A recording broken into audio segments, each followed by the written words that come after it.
we're going to talk about self-hypnosis, what it is, what it isn't, and how important it is. So if I was to say to you, what do you think self-hypnosis is? You'd probably conjure up these images of people running around like chickens, or maybe swinging pendulums. It might be something that makes you feel a bit uncomfortable. Maybe you think it isn't for you at all.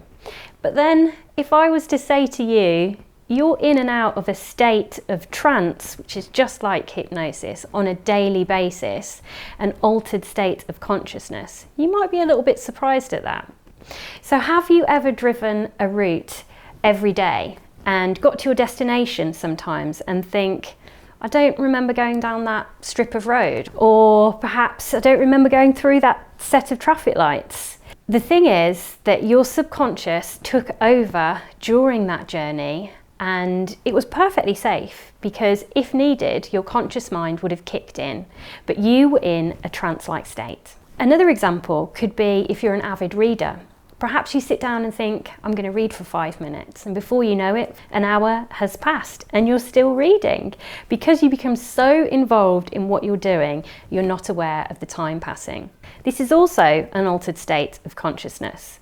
The thing with self-hypnosis that we use in hypnobirthing is that we are purposely inducing it to make some beneficial changes to our subconscious.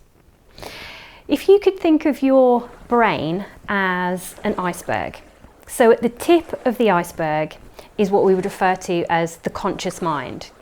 So consciously, we can only retain around about 5 different things at any one time. But often we think that the conscious mind is the part that's running the show because that's all we're consciously aware of. Underneath the water is the rest of the iceberg, and it's vast in comparison to the tip.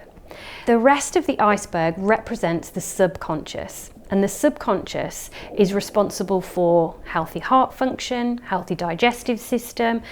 The subconscious contains every memory, thought, belief, idea you have ever had, and it's stored there like a computer backup system or a filing cabinet. The thing is that sometimes these values and beliefs can become outdated, and then they actually work against us when we go into a situation or an experience like labour and giving birth. So at the moment in your subconscious, it's likely that all the memories and thoughts and beliefs that you have stored about birth are negative ones, like we mentioned in the first video. So all those feelings of anxiety and fear and worry, and all those beliefs about my body's not capable of doing this, that I'm going to need all the drugs that are going, that's all stored in your subconscious.